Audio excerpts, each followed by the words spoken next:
because it's time that India had a demanding person as Prime Minister. I would have preferred you ask me a political question.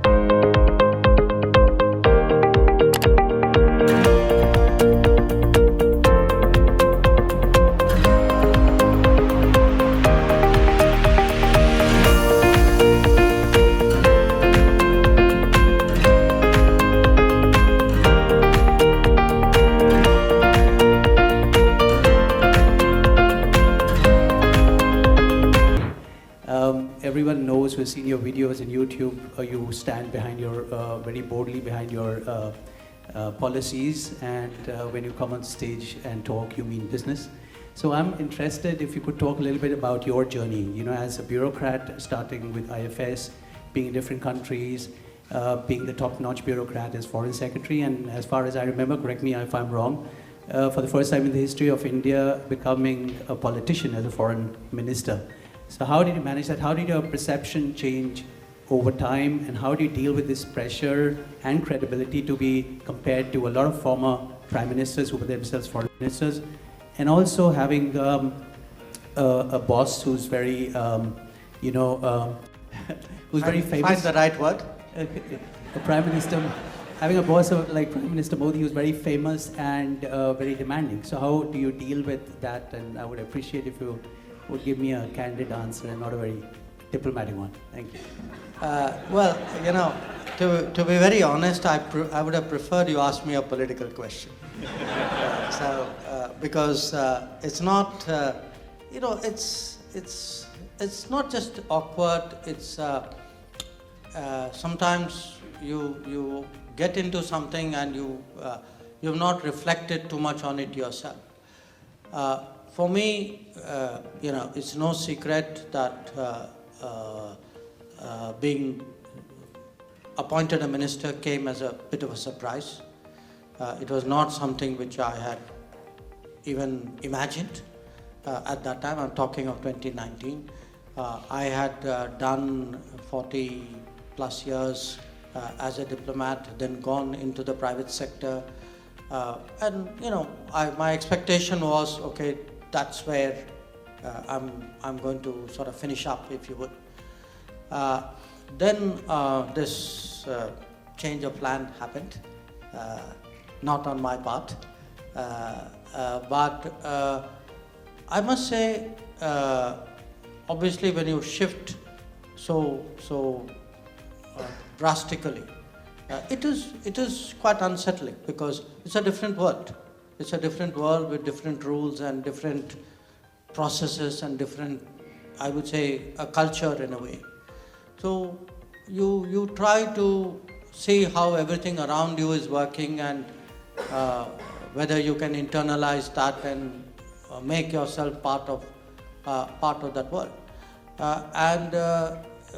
It's, some of it does rub off onto you, but a lot of it finally is you are who you are. So I have tried to kind of do my best in those circumstances.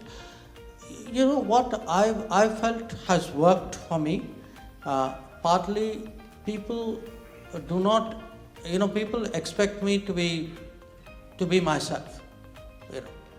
So the way I'm sure the question you asked, you wouldn't have asked another minister.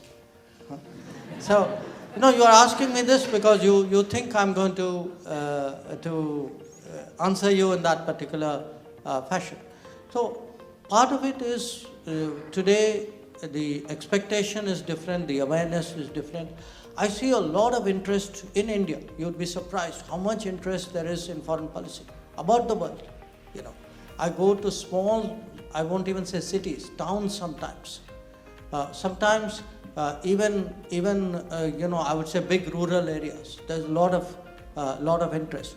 But in terms of how I navigate and get used to this, it does, it's been, I would say it's a, I won't say challenge, but you have to raise your level of confidence, self-confidence, because something as simple as, say, or not so simple as standing up in Parliament.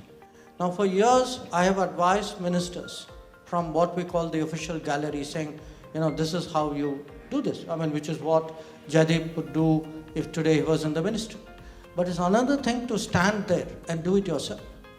It's one thing to be a secretary of a department and tell your minister, this is my best advice. If you are the minister, in a sense, you are now the person taking that advice and making that decision. And finally, of course, as you say, a lot of it depends, like in any outfit, on the boss. So, who is the leader or the main person, and how do they set the tone?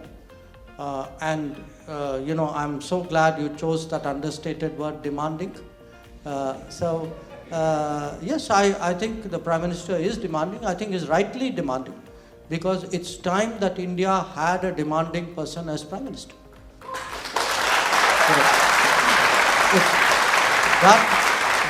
That is the only way. Look, we have kicked so many problems down the road. We have taken so many soft options. It's always the convenience of the day. Today, I can honestly say that it's not, often decisions are made which may not be so easily popular at that moment.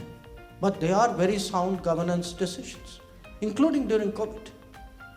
So, it's tough to work for a demanding boss, but at the end of the day, you actually, if you feel that's the kind of person the country needs, I think you're willing to do whatever you have to do at that time.